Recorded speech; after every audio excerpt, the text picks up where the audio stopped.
Welcome to Gainbridge Fieldhouse. Eli Gain beside me, Dominic Miranda here as we continue our Pacers postseason coverage, up 2-1 here in the NBA Finals. A crucial win in Game 3 over the Oklahoma City Thunder. And Eli, we're still buzzing about it. The crowd was awesome, and the level of play for the Pacers increased dramatically from Game 2 to Game 3. Substantially, and it is all from the bench in this game. 49 bench points. TJ McConnell, Bennedict Mathurin leading the way with 27. Everything you wanted to see in Game 3 as opposed to Game 2, they accomplished all of that. Yes. Offensively, defensively, being aggressive, setting the tone, and then shutting the door closed in the fourth quarter when they had to as well. It was just an all-around team performance, and it was extremely impressive. The first quarter, man, we were a little bit worried. Was this going to be more of the same? TJ McConnell comes in, gets the crowd back into it. His energy, his defense, 10 points, 5 assists, 5 steals in just 15 minutes of play. Yeah. That's really, really good. The highest plus-minus on the team. When he was on the floor, things were happening for this team. Benedict Mathurin, we talked about him. And then Tyrese Haliburton, great bounce back out of that young man. 22 points, 11 assists, 9 rebounds, just one shy of a triple-double. He was facilitating. He was getting in the paint. He was getting out and running. That's where this team's at its best. Yes, and especially in that fourth quarter where they, finished the game on an 18-9 run. Yes. We saw Tyrese being able to hit some of those clutch shots that he's been able to do all season long. So right now, when you look at games in this postseason, the Pacers are 9-1 in clutch time games. So that means if you're within a couple of scores with 5 minutes or left, they end up finding a way to get it done. They're also now 5-0 following a loss in this postseason. Right. And I think the most important one, when Caitlin Clark is in the building, they are now 8-0 in this playoff run. So, yes, everything good yesterday. Now, 2 more to go. Got to focus on Game 4, though. Bouncing back after a loss, so crucial, and winning close games. Oklahoma City, not a team that's in a lot of close games. Right. So to win those games, have that on your side for the Pacers, that is absolutely huge. It was a big-time win, 2-1 series lead. Another game here at home. It's exactly where you want to be if you're the Indiana Pacers. They are laser-focused on the task at hand. We got a chance to hear from them in between Games 3 and 4 here. Take a listen to what they had to say. Take first question here on the left side. Hi, Coach. Good morning. Zarigia from ESPN Brazil. I want to talk about the grit and determination of your team last night. Seems like everybody has the same mindset, or even though I not play my best, I'll leave 100% in the floor. How huge was that? And I want you to talk about TJ, the energy that he brought from the bench last night. Well, the magnitude of the challenge with Oklahoma City is daunting because of the kind of year that they had and how great they are. I mean, they're historically great in so many different areas, and they got the MVP. So it's hard. It takes nothing less than everything we possibly have together. And it's only been 3 games. It feels like it's been longer. This is an 18-day series where the last one was 13 days, and so with how it's stretched out, it's a long haul. But we need everybody. We need everybody to put everything they have into it, and that's how we've gotten to the finals. Jenny up front. Jenny Carlson with the Oklahoman. Rick, TJ and Alex, both a couple guys that have made their way in the NBA. What has impressed you just about the way that, they've not only played well, but changed all 3 games in different ways? What's impressed you about those 2 guys? They're both self-made guys. They've overcome a lot. I mentioned this last week.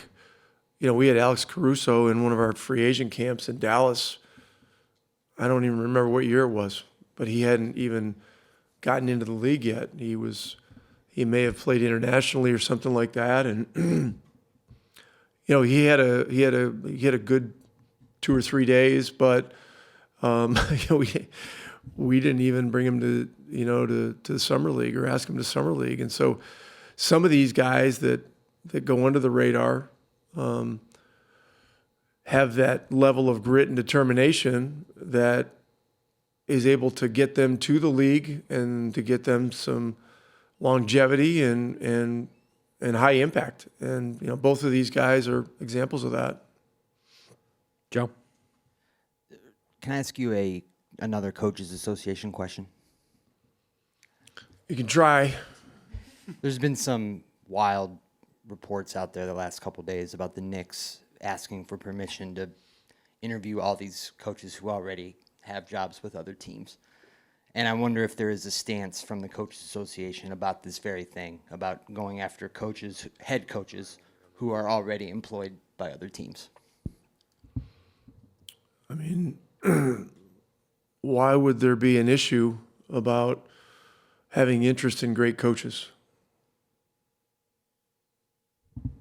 Oh, it just would be, I guess, excluding guys who... These are all, Who you might the want names to of guys that are, the permission is being asked to speak to these guys. I've seen, Jason Kidd, it's one, Billy Donovan, Quinn Snyder, Chris Finch. Who was the fifth? There was another one, right? Ime. Ime Udoka. These guys are all great coaches. I don't have any problem with it. I'm just giving you my opinion. I'm not speaking for the Coaches Association, but, that just, to me, above all, it speaks to the value of great coaching. And so, I don't see an issue with it, but I'm not authorized to speak on behalf of the Coaches Association. I'm only giving you my opinion. And then a quick final follow-up. You mentioned that Miles wasn't feeling well last night and might not be with you guys today. I just wanted to know if he was able to come in and... He's not coming to media. Not coming to media. He was there for our film session, and he's going home.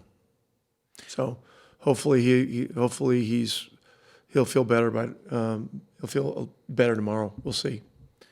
Tim, here in the corner.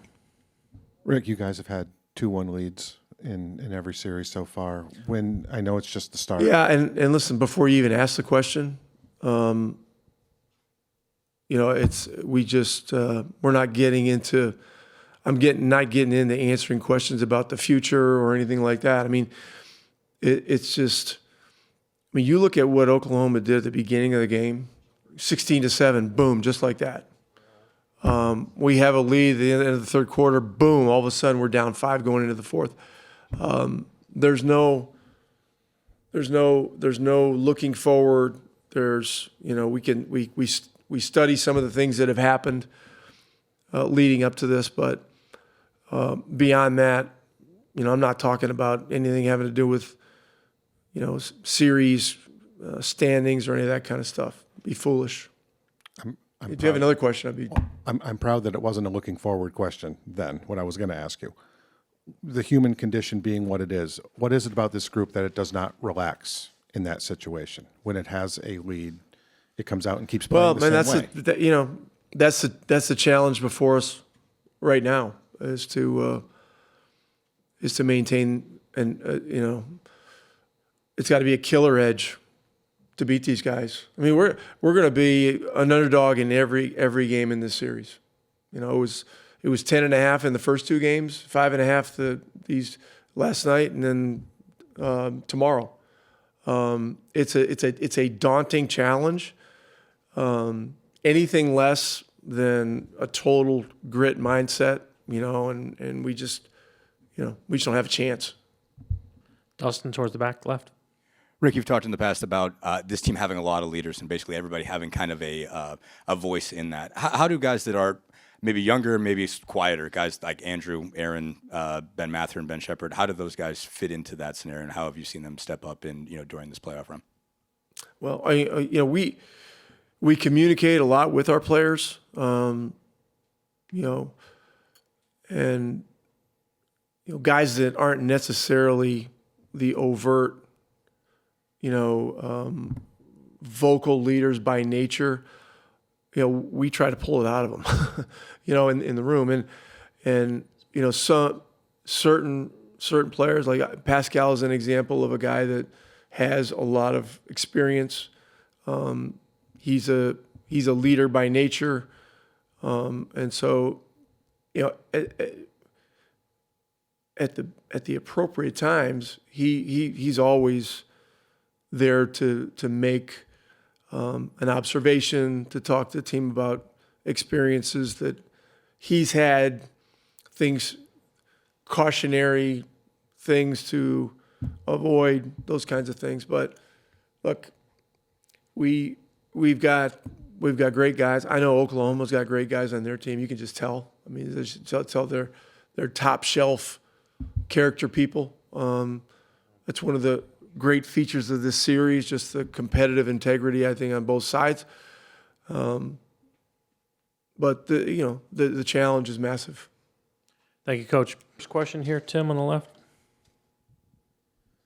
Tyrese, you guys were up 2-1 in every other round as well, and then games 4, game 5, you did not. There was no drop off. You guys kept your edge.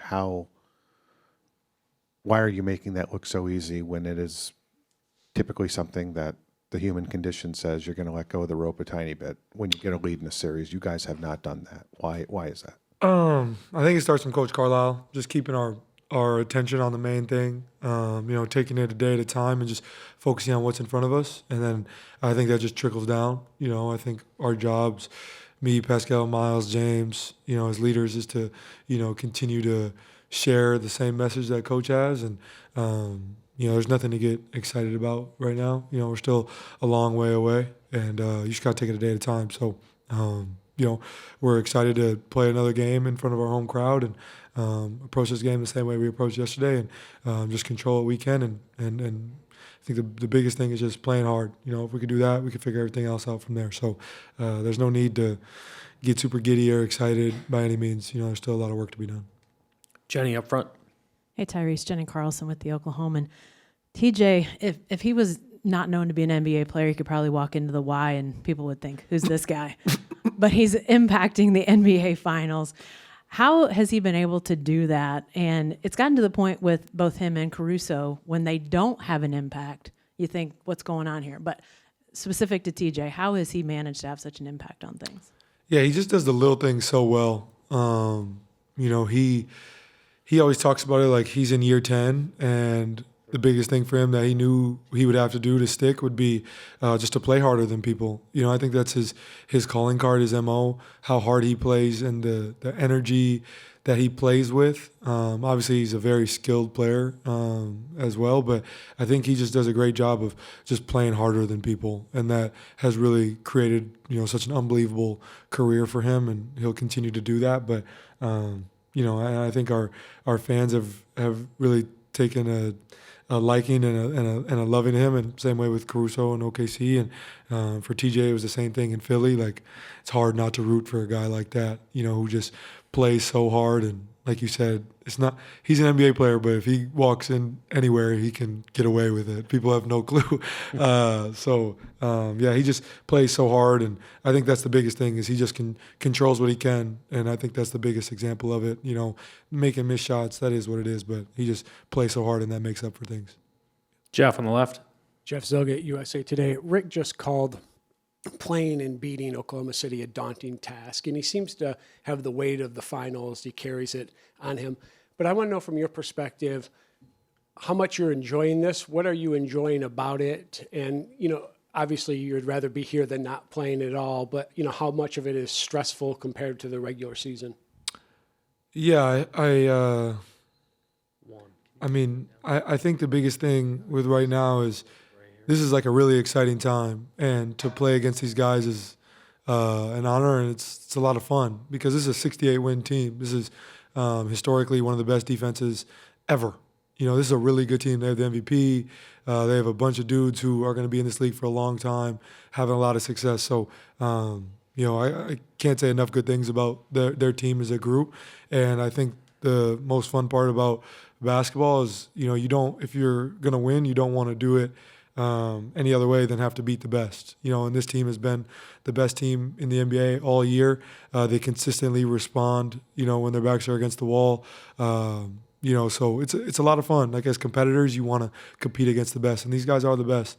And so I think that I'll say that to answer that part of the question. And then as far as stress, Like, I think that should be heightened right now. You know, you're playing in the NBA Finals. You know, there should be a higher sense of urgency, a higher level of stress. Your spit should taste different. All those things, right? Like, this is a lot of fun. This is a lot of fun. And after games, I'm struggling to sleep. Good games and bad games. I'm watching a ton of film. I'm doing us as a group. We're texting in the group chat more about, you know, basketball related things more than we probably ever have. Like, this is a lot of fun, and you know, you don't want to take these moments for granted. And we got a few people in our organization who have won a championship or played in the NBA Finals, and that's all that we consistently hear about is don't take this moment for granted. You know, enjoy this moment, and you know, you want to be able to, you know, put all your cards on the table, play as hard as you can. You don't want to have any regrets at the end of it. So, you know, that's the biggest thing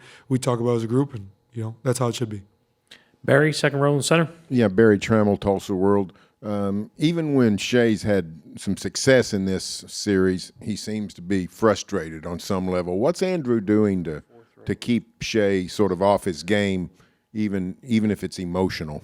Well, I think Andrew's doing a great job of, you know, staying in front, being physical, you know, just making it hard on him. You know, just trying to give him different looks. I mean, let's say he's the MVP, he's the best scorer in the NBA. Feels like when he wakes up, he has 30. You know, like that's what it is.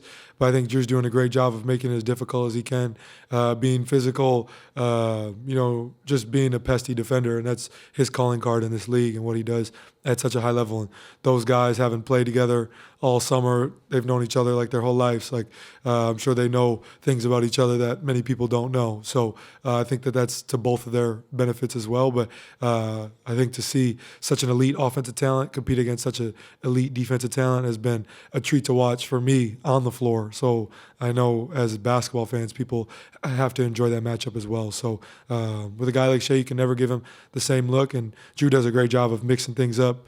You know, we're just trying to make life hard on him as best we can. Tanya, fourth row. Tyrese, Tanya Ganguly, New York Times. You mentioned the few people in your organization who have won championships. I'm wondering have they been talking about those finals experiences or even like bringing their rings to show you guys or anything like that? I haven't seen any rings. I have not. You know, Coach consistently, I think he always, haven't been in the league so long. I hear a lot of stories from him. You know, not just from that 2011 run, but the unsuccessful runs and just stories of him with, you know, Dirk and certain guys. And I think, you know, we've been talking a lot about, you know, that 2011 championship run and how that series went and how they had to respond in many different ways. You know, I was 11 years old, but I remember hating Coach Carlisle and those guys at that time. But I think even with Pascal, I think he's probably grown to learn that he might be a little annoyed by me at this point with all the questions that I ask from those finals runs. And it's been like that since he's gotten here, honestly. Like, I just consistently ask questions because I wasn't in the league at the time and I was a huge basketball fan, so I want to know about the adjustments and certain things and the conversations in those locker rooms. So we consistently talk about those things, yeah, for sure. And just try to get knowledge from all the basketball minds that were around. I think everybody can agree on that, not just in our locker room, but the external forces as well, like Reggie consistently talking with us and just other guys that I've had conversations with, sharing their experiences has been really beneficial for me. And like I said, just keep saying, I don't want to take this time for granted. I want to live in the moment and, you know, just, you know, put all my cards on the table and have no regrets at the end of this. Thank you, Tyrese. First question, straight ahead. Hey, Pascal. I feel like in Game 3, the box score doesn't really say enough appreciation to your game. You had 4 assists, but it seems like you had a lot more finding success, passing out of that low block, getting a lot of those hockey assists. What did you see from your guys' offense that allowed so much more cutting and so much more action around the rim compared to the first 2 games? No, I mean, I just thought we played our game. It was like against a team like that, you got to continue to play and can't get stuck. We know how good they are defensively, and I think as much movement that we can have, the better. Over here on the front on the left, microphone's coming up. Pascal, Tyrese Haliburton said before the fourth quarter interview that Indiana has got to rebound and run. How much do you think that all that run bothers Oklahoma And do you guys intend to run even more tomorrow? I don't know, but I know that we gotta play our type of game, and we gotta continue. You know, I mean, they have great rebounders on the team, and they do a good job of crashing. So, it's I think in any really game, like, you just gotta try to secure the ball, and try to run in transition. Any other questions? Tanya in the middle. Pascal, Tanya Ganguly, New York Times. Tyrese was just talking about how much he asks you about your finals run and what that was like. What kinds of questions is he asking? And he said you might be getting annoyed with him. Or are you? Oh, no, I'm not annoyed with him. That's funny. But no, I mean, I think he's a student of the game. He wants to learn, and obviously, like, he watches a lot of film, and I think most of the stuff that we just talk about is just about the game and how it was, and certain things. I mean, I'm not gonna tell you exactly what we talk about, but I think just understanding the magnitude of what we're trying to accomplish, and knowing, like, how difficult it is, and to me, I just try to keep him just level-headed, and understanding that, like, there's going to be times where it doesn't go as planned, and we have to find a way to overcome that. And to me, like I said, the best advice I can give him is just to, this thing is a long series, and I mean, being in the finals is a lot going on. So try to focus as much in the game as possible. One in the middle, second row. Barry up front. Yeah, Barry Trammell, the Tulsa World. How much is Andrew Nembhard making a name for himself in this series as an elite defender? A lot of the league didn't know the quality of defender, might not know the quality of defender he was, but the way he's sort of slowed Shea to some degree is pretty impressive. No, I mean, I think he's been doing that all year. He's a great defender. I don't think, I mean, yeah, if it's a surprise to, it's like he does that. Like, I mean, he's been doing it all year. So I think when you play against great players every single night, it is hard. It's a tough job. And all he can do is just try his best. And I think he's doing that. Anyone else for the final one? Joe, up front here. I thought, there's a question here. I thought last night's game, that the pace and the intensity, it seemed to jump off from the court, like more noticeable than games 1 and 2. And I know you've been in the finals before, a really tight finals, tough finals with the Warriors that you guys won, a lot of drama. Does last night for you, does that compare to any of the great finals games that you had played in your first run? I think every final game is intense, and I know, like, I mean, I think for most people, it's like, we look at the score and it's like, all right, if you were down this much, it's like, all right, that means one team didn't play good, like, hard, or the other one did better, or whatever. Like, but every possession is intense. It's physical, the crowds, and like, everyone's watching you, like, there's attention. So to me, they all feel the same in a way where, like, how important it is, and the intensity that you feel when you're on the court, no matter what the score is, and whatever happens, like, it's physical, it's tough, gritty, like, it's really, really hard, and you feel every single possession out there when you're on the floor. So in that sense, to me, I think that there is similarities, I'll say. Yeah. Thank you, Pascal. Thank you. Good, man. Best game of your life? No. No? No. You have to pick another one or the next one? You talking about my NBA career? Oh, yeah. 27 in a final, being a super factor. How do you feel right now? How's your feelings this morning? I feel good. I feel good. I'm recovering pretty well, and just getting ready for the game tomorrow. Which one would you pick as a key? Forcing them to 19 turnovers, 45 from you and your guys from the bench, the intensity level of defense in second quarter. Which one would you pick from the game yesterday? If I had to pick some, I would say the aggressiveness. We were aggressive, and we were persistent on the defense side of the ball, the offensive side of the ball, and we were able to, to win the game. My last one quick, between Shea and Jalen Williams, 10 turnovers. I mean, they handle the ball all the time, but that's too much. There's a great defensive plan. For sure. I think, whatever we can do to win the game, whether it's, grabbing extra rebounds or making them turn the ball over, that's the main key for the game. Thank you so much. When the players in the starting role, they know the time of the tip, they know when it's time to go.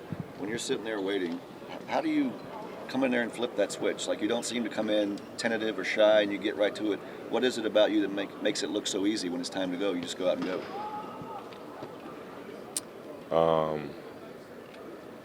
It's just a mindset. I just get in the game, knowing what I have to do, and whatever it is, whether it's a dive on the floor or make shots, I'm willing to do for my team to win.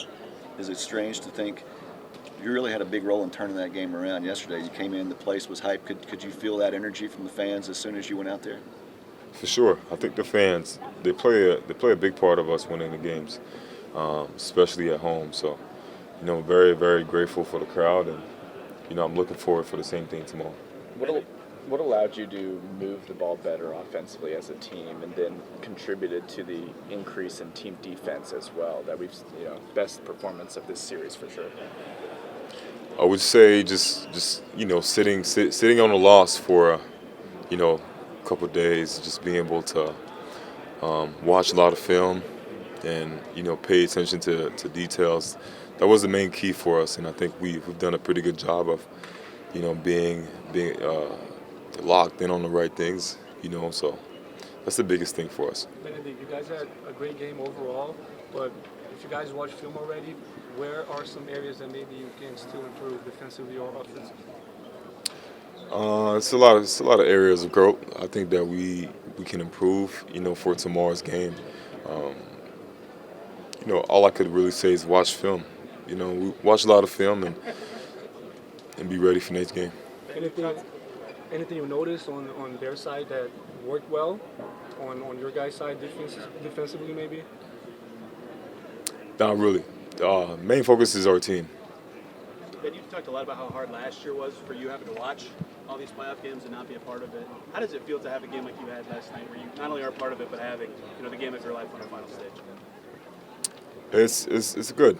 I'm looking forward to play as hard as I did last night for tomorrow's game, and it was great. Because all of this would have meant nothing if we lost the game. So the main thing is just to win the game, and I was able to have my team do that. Have you been able to zoom out today at all and think about the moment you just had within the context of focusing on the rest of the series you guys have? Yeah, you could say that. I have plans. We got to wrap it up soon. I'm trying to bake. I'm trying to do a little cookies tonight. So, I'm trying to get away from it. I don't know yet. I'm still thinking. Yeah. I'm sorry if this has already been asked, but give me your thoughts on the place for us, the fans last night. How huge were they for you guys getting this win?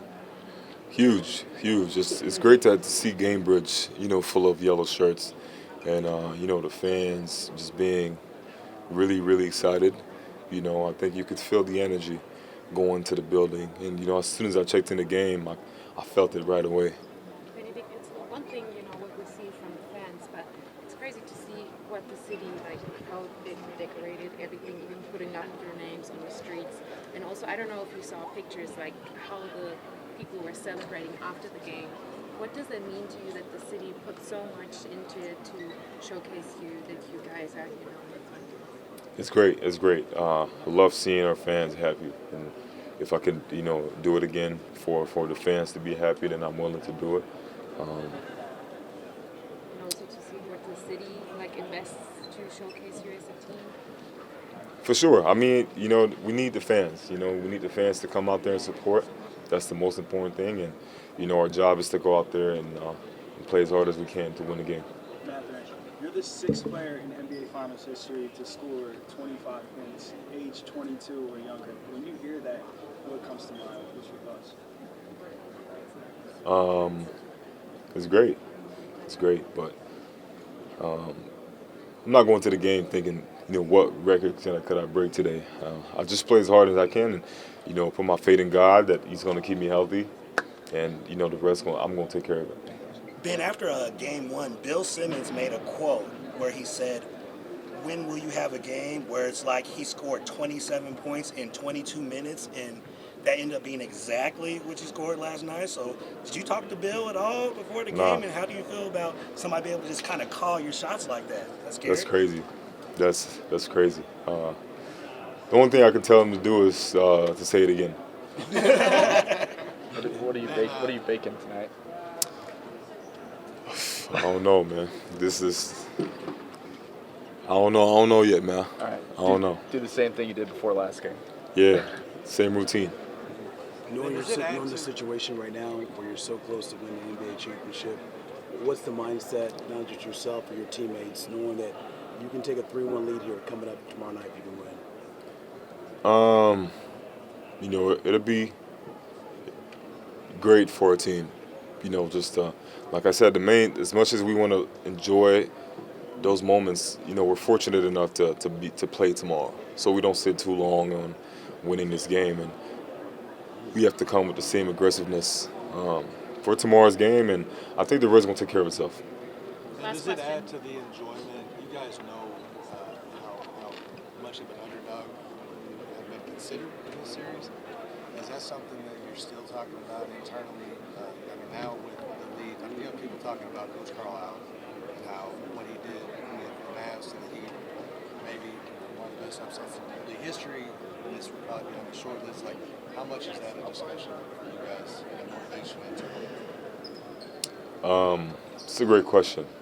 I think the main thing is we know what we can accomplish, but we can't skip steps. You know, we have to be prepared for tomorrow's game, and I think that doing that is going to be a great step in the right direction. Thank you. Thanks, Ben. I'm excited. How do you put that in the rearview mirror and say, hey, we still got work to do? I mean, those games was over with. Watch film, learn from the mistakes that we had, and then now it's on to the next game, game number 4. We got to go in here or come back in here and get that one. It seems like no matter what the game is, people talk about pressure. Yeah. If you're playing the finals, every game's got pressure, doesn't it? Yeah. I mean, I don't really feel pressure. Just probably excitement. I feel like most of these guys are excited to play, which might bring the game a little faster than it's supposed to. But once you get into the game and get your groove, it slows down and you just trust in your work. You brought your A game, and so did the fans, didn't they? The fans was amazing yesterday. I've never heard it that loud in here, and it was rocking yesterday. You guys know what's on the line. 2 wins away from winning an NBA title. What is the message among yourselves and your teammates here as you approach a critical game or game 4? Yeah, we're really not looking that far into the future. We just worried about this next game coming up. Like I said, we have 3 games done already. We get to learn from the mistakes that we had and get better from it so that we don't make it in game number 4. You had, in my opinion, one of the highlights of the final so far, that putback. Yep. For me, that was one of the key points of the game. Yes, I just wanted to get your thoughts on that moment, how it felt playing in front of your fans, your first finals, and getting a huge putback done. Yeah, it felt good. Crowd was going crazy after it, so the energy was definitely in there. It felt great. I just knew, like, as soon as Ty put the floater up, I knew it was going to be a perfect miss. So I had to creep in there and get that putback dunk. But the energy in here yesterday was amazing after that. Obi, when do you start looking towards the future? For what? For like where the series progresses. Whenever we going for game 4, after we win that, we got to win 2 more though. But the first one is tomorrow, and we got to get that one done first. So. Watching the game last night, not disrespecting OKC, but it felt like those loose balls, those the grit you guys had was so evident. Yeah. Last night. What is it about this team when the game is on the line down the stretch, you guys step up there and you're doing everything to try to win these games? I mean, we've been in a lot of close games this whole season. We got great leaders on this team and the coaches and players who keep us on track with everything. But we're comfortable in close games and at the end of games as well. We just trust our work and trust we got to get the ball into our guards' hands, and they're gonna make good plays. So. How valuable is Rick in keeping that mindset just one game at a time, one moment at a time? How key is he in that mindset? He's a huge part just because he has a lot of experience being in the finals. Like he's won the finals, he's been in the finals a couple times, so he definitely knows what he's talking about. And we also have Pascal, who was a main contender on Toronto's team when they won. So we got two great leaders who've been here. Jim as well. Jim has won some rings as well, but just listening to them, we understand they've been here before and know what it takes. So, Matas? what's going on, bro? Yes, good. Player correspondent Matas Buzelis. I wanted to ask you, how does it feel to have your family watch you in the NBA Finals? Man, it feels amazing. A lot of people know my dad, knew he used to play ball, so I feel super happy for him to have the opportunity to be here and experience this, and obviously have a son playing here. So it's super exciting though. My kids love it. They at an age where they don't really understand what's going on, but they're just screaming because everybody else is screaming and having fun. So I love that they're here watching. That's awesome. Yep. Thank you. Appreciate you. How annoying would it be to be playing against TJ and the things he does and just frustrates everybody? Man, I had to play against TJ a couple times when I was in New York. I hated him, but we can pull up the dunk that I had over him. Yeah, I had the between the legs dunk. He talks about that all the time. But TJ is a pest. Like he's like an annoying gnat just flying around your head, getting those quick steals, just doing those little things that's helping this team win. Like he might not have the most numbers on the team on the score sheet, but he's gonna do the little things that's gonna help any team win, and we love him. So. Obi, how you doing? This is for NBA Latin America. Yes, Which one of these two should be more impressed? Forced to them to 19 turnovers to 21 points? Yeah. Or you, TJ, and Mathurin from the bench, 45 points? Them or us? Did you asking? Which one you pick? What we're doing. Yeah, that's what I'm saying. we're doing. With me. What you doing? On Me, Ben, and TJ. You said.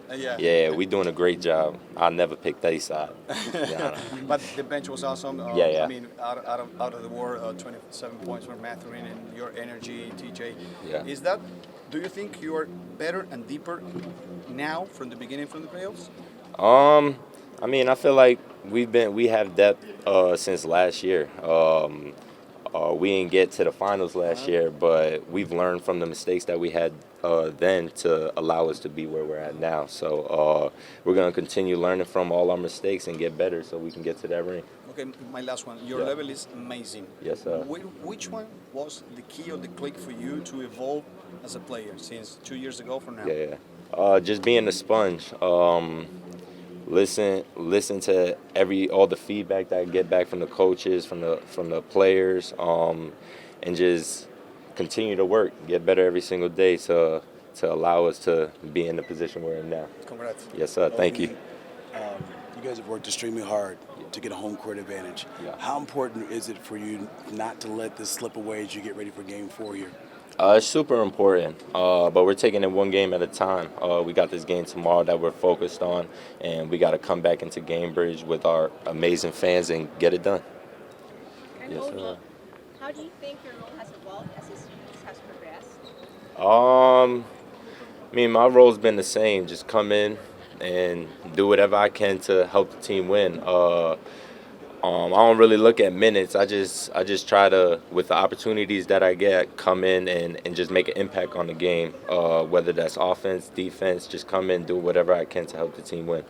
Which is that, of course, you're just playing game by game. Nothing is reached so far, but still, you are the one leading the series now 2-1. Yeah. And no one was kind of expecting that. How satisfying kind of it still is that feeling, and to appreciate that moment? It's not going to be satisfying until we win and win the ring. So like I said, we just gonna continue looking at film and getting better every single day until that time comes.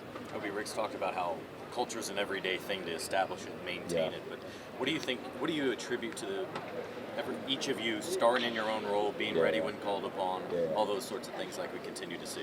I mean, everybody on this team is a great player, and we all trust each other and love to see each other have success. And it starts with Ty, Pascal, and Miles. They do a great job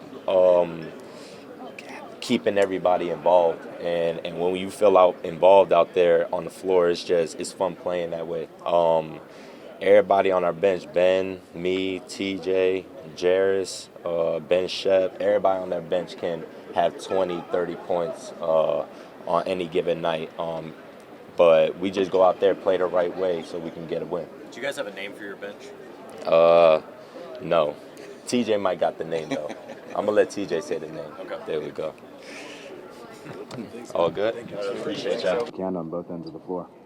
Did you find something yesterday that you can apply tomorrow? Will it be a total difference? We're still looking at stuff like that, and then obviously look at stuff that we can fix.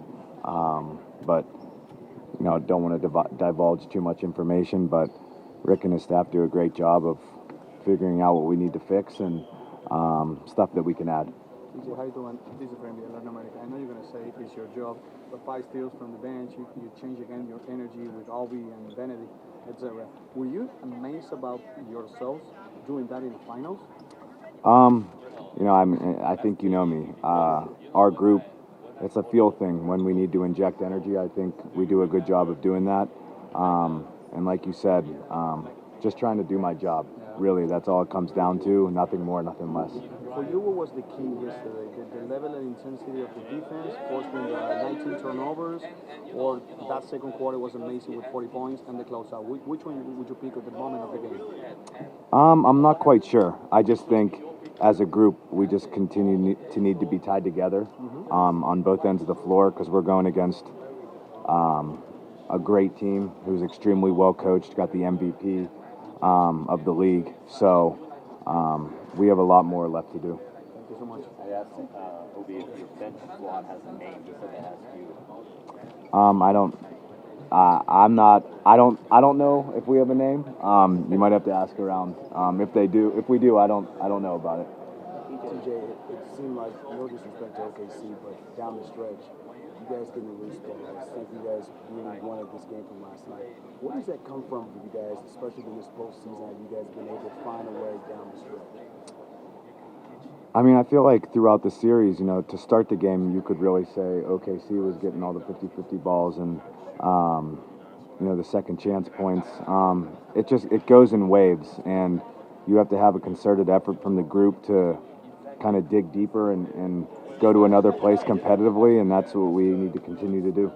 What do you do with your relationship with the fans? Like, you've taken that more on each game, each season of finding a moment within a game and hoping it sparks something. Yeah, I mean, I love this place. I love our fans, and anytime we can get them energized more than they already are, it takes us to another level, and we need their energy next game. TJ, what's the role conditioning plays for you and your team in terms of playing the way you do and having seemingly more energy than you want every game? Yeah, I mean, we obviously got to be in good shape. Got to credit Rick and our strength and conditioning staff for preparing us to play this way from the moment Rick walked through the door, and credit to us for kind of taking, and no pun intended, running with it. It's a style of play that he wanted to play, and we've adapted, and we've got to continue to do so.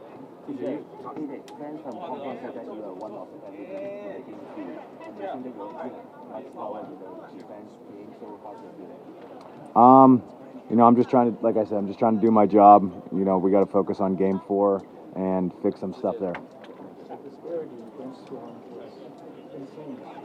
Is there something that you found in the game, or is there something that you, was it just one of those days where it was making sense? Yeah, I mean, I don't know. I mean, you could look back at Game 2, and their bench, outplayed ours. So we've got to continue to look at the film and see what we can do better, and take things that we need to clean up and fix those. You talked a lot. You guys are +27 fourth quarter so far this year. What do you think lets down the disparity? Just continuing to play, staying together through their runs because they're going to make runs. They're a great team. Just coming together, talking to each other, and being connected on both ends of the floor throughout the entire game. I mean, they're a great team. You know, I don't really have, you know, a direct answer for you, but I mean, they've got really good players over there and a great coach. So for them to make runs is not unusual. It's just we're going against a really good team. Rick has done a good job of keeping you guys balanced, not too high, not too low. How beneficial has that been for players like yourself and these other guys to go into a critical game like Game 4, knowing you're here at home as well? Yeah, I mean, we just have to take it one day at a time. Rick's done a good job of, you know, like you said, keeping us in the middle, not too high, not too low. Good win yesterday, but we're moving on, focusing on Game 4. TJ,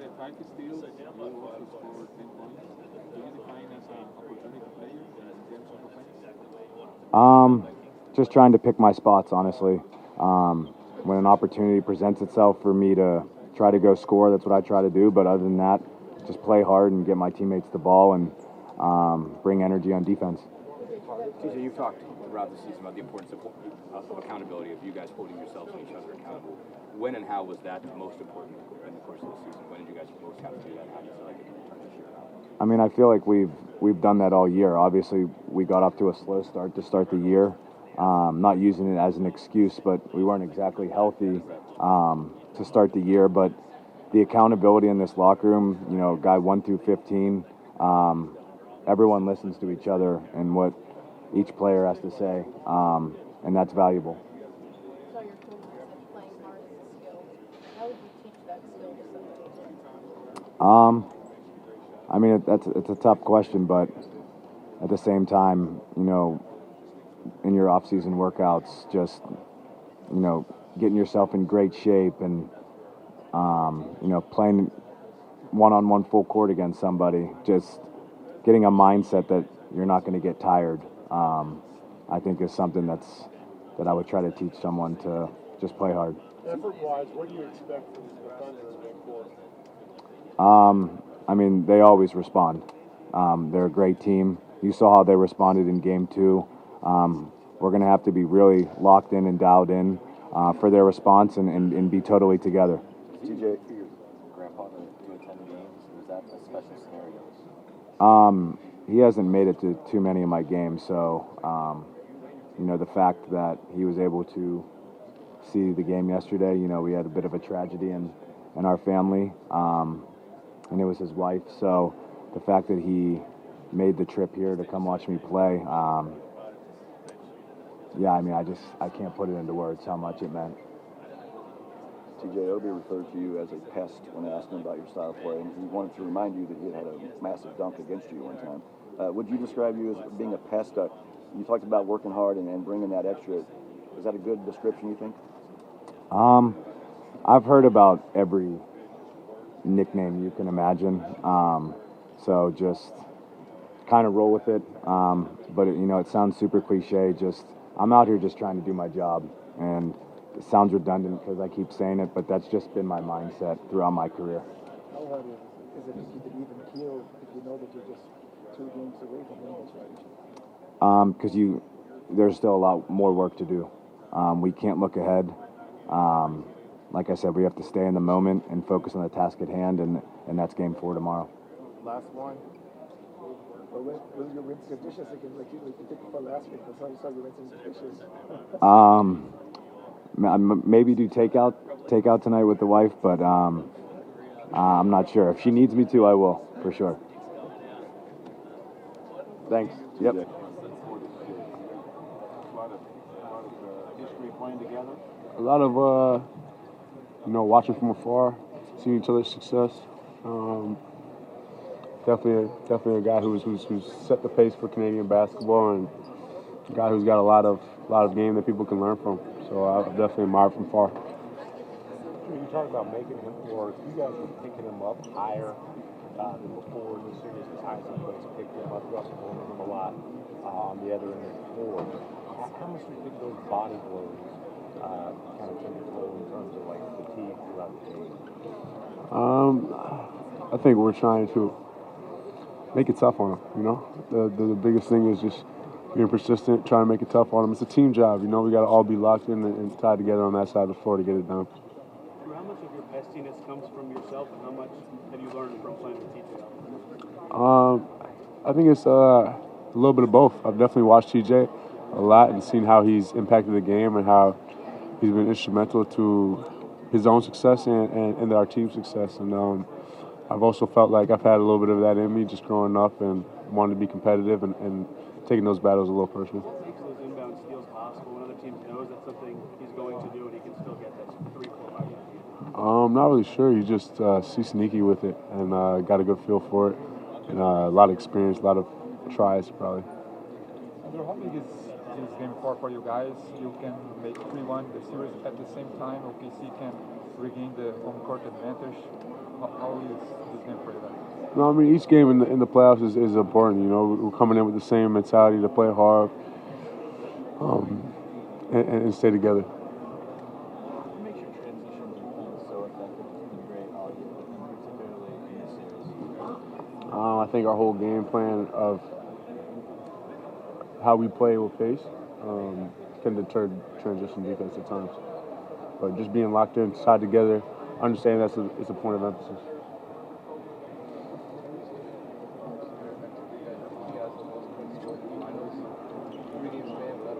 Say it again. Tyrese is the most points scored in the finals, 3 games span.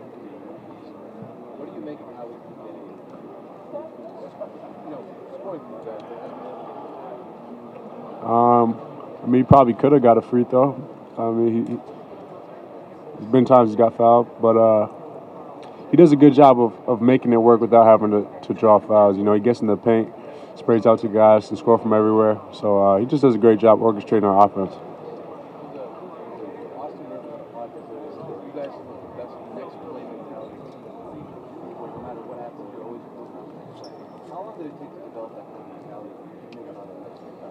I think the amount of time we've been together, you know, we've built that trust, and we've been in a lot of situations where we've had to rely on each other down the stretch to make a game happen. So over time. Andrew, what motivated you guys to change how you were covering Shea and having you picking him up 94 feet? You're denying him after a make. I mean, I think he led the all-time scoring for the first 2 games. We didn't necessarily switch it up as much as people think, to be honest. We did it better. Were you surprised he wasn't trying to get open from you more when you were picking him up at this end, that he just kind of I thought he was. You could like point to J-Dub on a lot of those? I mean, no. I'm not sure.